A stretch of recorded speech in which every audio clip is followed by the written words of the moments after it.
मंदिर के बाहर तो भिक्षुकों के साथ आराम से बैठा जाता है। और ऐसा समय हो जाता था कि जब अभी मंदिर खुला है, दर्शनार्थी आ रहे हैं दर्शन करने के लिए, और मैं बांसुरी बजाऊं भिक्षुकों के बीच बैठे बैठे, भिखारियों के बीच, और कृष्ण का मंदिर, आप समझ सकते हो, दर्शनार्थी आते थे, मैं बांसुरी बजाता था। और बांसुरी भी कैसी, मैं ऐसी परवाह न करूं कि ये भिक्षुक है, ये जो आसपास बैठे हैं ऐसे, तो वो तो फिल्मी गाना अभी लेटेस्ट होगा, वो गाना पसंद करेंगे। ये थोड़ा पुराने जो मैं सुर बजाता हूं, सोहनी राग के या मारवा राग के, संध्या समय के राग थे, उसका अगर मैं स्वर बजाऊं तो ये थोड़े अभिभूत होंगे, ये तो नहीं होंगे।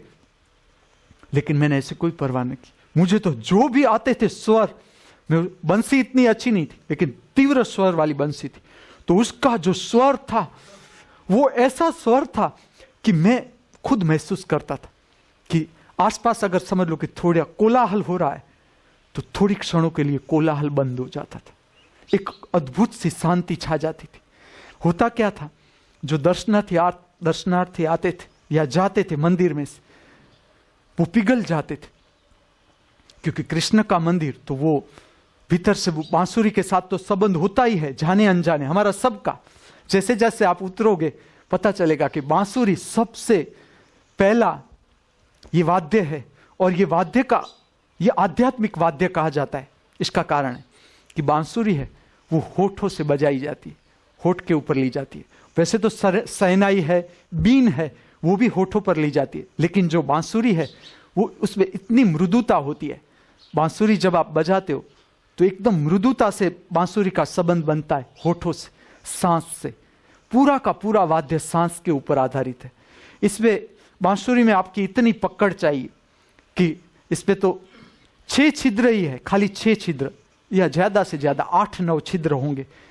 उसी में आपको पता होना चाहिए कि कब स्वर ऊपर जाएगा, इस गीत का स्वर कब ऊपर जाएगा, कब नीचे आएगा, कब मध्यमान स्थिति में रहेगा। ये सेंस भीतर चाहिए, पूरा का पूरा गीत पर सेंस आपको भीतर चाहिए, स्वर पर, तब इसमें आप आगे बढ़ सकते हो, उससे पहले नहीं। इसका इसके साथ अगर सीखना ही है किसे बांसुरी, तो उससे पहले गाना सीखना चाहिए। आप जितना गाने का सेंस बढ़ता है, कोई भी वाद्य आपको सीखना हो तो मेरा जो मार्गदर्शन है वो है गाना सीखना चाहिए पहले। जो कंठ है वो परमात्मा ने स्वयं दी हुई भेंट, कंठ नाभि जिससे नाद प्रकट होता है, तो ये प्रसाद है गाना।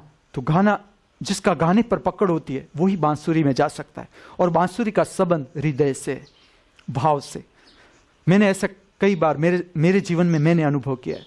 समझ लो कि आपका हृदय भीतर से बहुत हताश है, हताश, एकदम हताश। बांसुरी में अगर आप स्वर बजाओगे अपने आप हताशा आ जाएगी।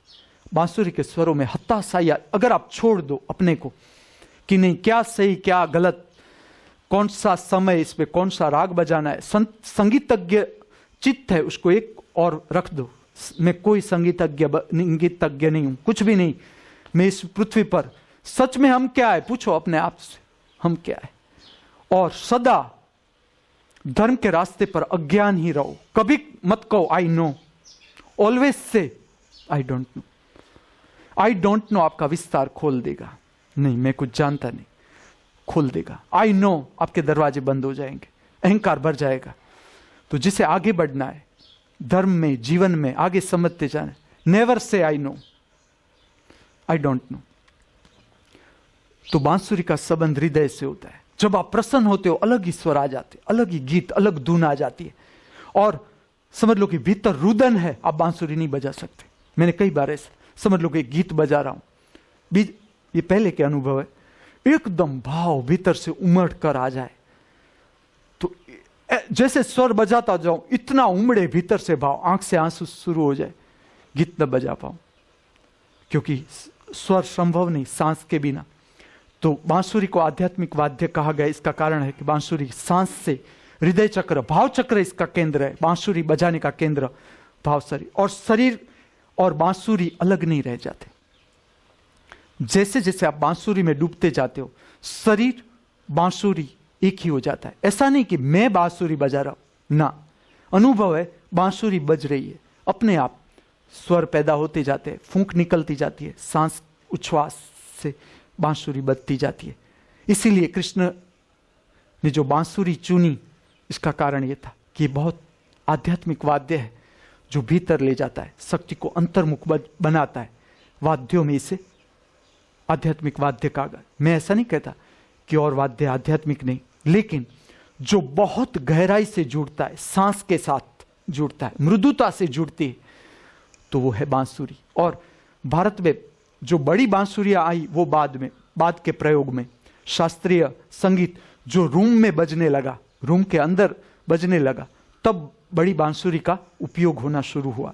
जब तक प्रकृति में था संगीत का प्रयोग था जो अध्यात्म के साथ जुड़ा हुआ, और बांसुरी के माध्यम से उस वक्त बांसुरी बड़ी नहीं थी, बांसुरी छोटी थी।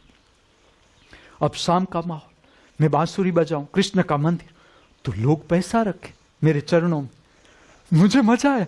फिर तो भिखारी भी मेरे दोस्त हो गए, मैंने उसका वाटका लेकर रख दिया, मैं वो भी कुछ नहीं बोला, लेकिन मुझे इतना मजा आता था कि जब जब ऐसा हो कि मेरा वाटका भर जाए, मैं बांट दूं सबको।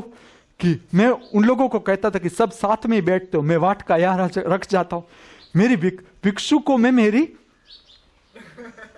वो मुझे आदर देने लगे, मुझे मजा आने लगा, मुझे एकदम कि वाह, प्रेम उमड़ने लगा उन लोगों के साथ के ये भी कितना अच्छा अनुभव है। मुझे तो ऐसा नहीं लगा कि ना मैं भिखारी हुआ तो क्या होगा, मेरे अंदर से एक हिम्मत आने लगी कि मैं कब भिखारी हो जाऊं। जो भी हुआ मैं कहता हूं, मैं सुबह में भी बजाता था, लेकिन सुबह में क्या हो जाता था, कुछ ऐसा हो जाता था कि कोई मुझे पैसा न दे, मेरा वाटका भरे नहीं, अगर मैं रखूं तो भी ना भरे, लेकिन शाम को एक घटना होती थी, मेरा वाटका भर जाए और मैं पूरा बांट दूं। बहुत मजा आता था बांटने का। और जब मैं किसी से बात करता था कि मैं नौकरी छोड़ दूंगा, वो कहता था तू भिखारी हो जाए, वो मेरा भय उधर चला गया। मुझे मजा आ गया भिखारी बनने का कि ना, अगर अब कुछ बनना है तो भिखारी बनना है। ऐसी एक दूसरी घटना हुई। मैं जब